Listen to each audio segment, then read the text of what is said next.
Tragic news. Disturbing reports are emerging from Minab.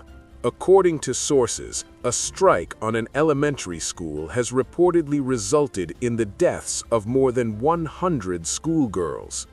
Most of the victims were said to be between 7 and 12 years old. The tragedy is shocking people around the world. Subscribe to the channel to stay updated with the latest important news.